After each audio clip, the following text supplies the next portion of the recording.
Bienvenidos nuevamente a esta unidad número 3, Seguridad Social y Prestaciones Sociales. En esta unidad número 3, como abrebocas, hablaremos de la seguridad social y posteriormente de las prestaciones sociales, pues es obvio, así se llama la unidad. Pero ¿qué hablamos cuando hablamos de la seguridad social? Vamos a hablar nosotros de la seguridad social integral. Y esa seguridad social integral es el derecho a la salud, es el derecho a la pensión y es el derecho a los riesgos laborales y cajas de compensación familiar. Que cuando hablamos de prestaciones sociales, vamos a hablar nosotros de las vacaciones, vamos a hablar nosotros de las cesantías, de los intereses de las cesantías y de las primas de servicio. Y andaremos como base argumentativa jurídica la normatividad, no solamente la ley 100, la normatividad no solamente el decreto 1072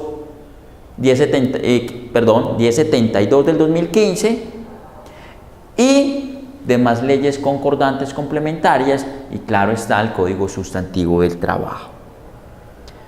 Cuando nosotros estamos en vigencia de una relación laboral, contiene un contrato individual del trabajo, sea este verbal o sea este por escrito, sea este de término fijo, sea este de término indefinido, tenemos derechos como trabajadores al pago de nuestra seguridad social a través del régimen contributivo, no del régimen subsidiado.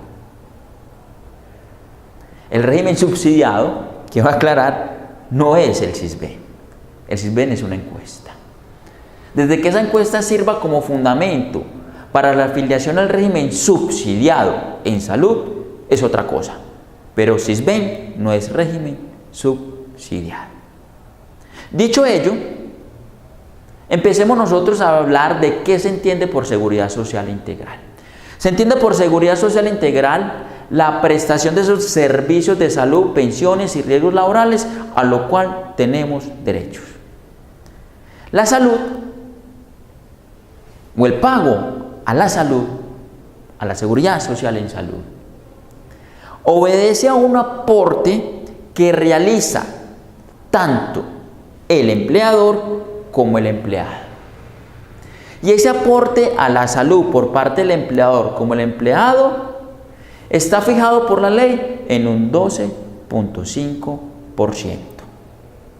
Ese 12.5% se distribuirá de la siguiente manera.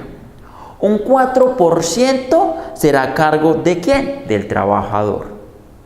Y un 8.5% restante, por un 12.5% a cargo del empleador, es decir, del patrono. Asimismo, tenemos derecho a un pago o aportes a pensiones. Y ese aporte a pensiones, según la ley, es de un 16% del índice base de liquidación, es decir, de su salario. Y ese 16% se distribuye entre el trabajador y el empleador. Y esa distribución entre el trabajador y el empleador es de la siguiente manera. El trabajador pagará un 4% y el empleador un 12%, teniendo allí el 16% del aporte a pensiones. Sin embargo, y según lo notarán ustedes en la actividad a realizar, ese aporte a pensión podrá también aumentarse según los ingresos del trabajador. Por eso no lo profundizaremos acá, sino en las actividades y a partir de la normatividad. También tenemos derecho nosotros, como trabajadores, a un pago que realizará 100% el empleador a riesgos laborales. Y que esos riesgos laborales, anteriormente llamados riesgos profesionales, pero que lo que hizo fue un cambio conceptual de riesgos laborales, porque no todo el mundo era profesional, no implica la diferenciación en el concepto, pero esa es la finalidad del cambio. Depende del riesgo o actividad que realizamos. Esta escala de riesgos va del 1 al 5. Y para que lo entendamos, fácil. No es lo mismo el riesgo de un docente, no es lo mismo el riesgo de una secretaria, nivel ejecutivo, al riesgo de un mensajero o jefe de operaciones terrestres que se moviliza en motocicleta. No es lo mismo el riesgo de un trabajador que se encarga de la manipulación de productos cárnicos. No es lo mismo el riesgo de un conductor de un vehículo de servicio público. Entendido ello, vamos a hablar entonces ya de las prestaciones sociales. Cuando hablamos de las prestaciones sociales, estamos hablando de la prima de servicios, estamos hablando de las vacaciones, estamos hablando de las cesantías e intereses a las cesantías. Cuando hablamos de la prima de servicios, hay que mencionar que tenemos derecho a la prima de servicios, que es equivalente a un salario. Y aquí no quiero decir salario mínimo legal mensual vigente, no, al salario que devengamos, mensual. Es decir, que a mitad de año, en el mes de junio, al 30 de junio y más tardar al 20 de diciembre, esa prima de servicio que equivale a un salario, la cual se pagará el 50% en junio y el 50% en diciembre, es una prestación social a la cual tenemos derecho.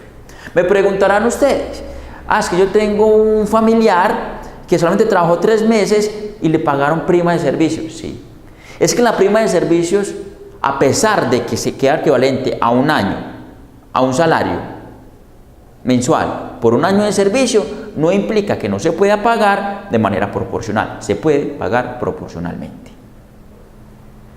Asimismo, tenemos derecho a la prestación social del pago reconocimiento de vacaciones. Los pagos de las vacaciones o el reconocimiento de las vacaciones pueden ser remuneradas o compensadas. Y esa remuneración o esa compensación obedece al derecho a las vacaciones que corresponde a 15 días por cada año de servicio. Es decir, que agotado pasado un año, tenemos derecho a las vacaciones y que esas vacaciones las vamos a disfrutar al año siguiente. Pero ese disfrute de esas vacaciones puede prorrogarse y puede prorrogarse hasta 2 periodos vacacionales. Pero de esos 2 periodos vacacionales, la ley nos dice que yo estoy en el derecho y el empleador en la obligación de que mínimamente descanse el 50% de las mismas. Me explico. Trabajé todo el 2017, 1 de enero al 31 de diciembre del 2017, tengo derecho a las vacaciones para disfrutarlas en este 2018, estoy en el derecho y en la obligación de disfrutar 8 días, pero se pueden acumular, como les dije anteriormente, por 2 periodos vacacionales. Y pasa lo mismo que con la prima. Si termina la relación laboral antes de que se genere el derecho a la prestación de las vacaciones, se puede pagar de manera proporcional. Sin embargo, yo no quiero disfrutar de las vacaciones, manifiesto a mi empleador y voy a trabajar esas vacaciones, pero él trabaja, en este caso el empleador, está en la obligación de compensármela en dinero. Entendido ello, pasemos a las cesantías. Las cesantías se deben depositar al fondo de pensiones y cesantías, sea público o sea privado. Y esas cesantías obedecen o corresponden a un mes de salario por cada año de servicio. Pero igual que las anteriores, se puede pagar de manera proporcional por el tiempo de trabajo. Si pasa el año, se liquida. Esas cesantías se deben depositar a más tardar al 14 de febrero del año siguiente. y se deben depositar ¿a dónde? Al fondo de pensiones y cesantías. Pero si termina mi relación laboral antes de que ese dinero correspondiente a la cesantía se deposite en el fondo de pensiones, el empleador está en la obligación de darme en dinero esa liquidación correspondiente al pago de cesantías. Es por ello que gente que trabaja 4 o 5 meses en las liquidaciones le pagan sus cesantías de manera anticipada, porque no se ha generado la obligación por el empleador de depositarle al fondo de cesantías. Esa cesantía se liquida desde el inicio del contrato al 31 de diciembre y generan una tasa de interés. Y esa tasa de interés se le paga directamente al trabajador. Tenemos entonces allí qué entendemos nosotros por seguridad social y qué tendremos nosotros por prestaciones sociales.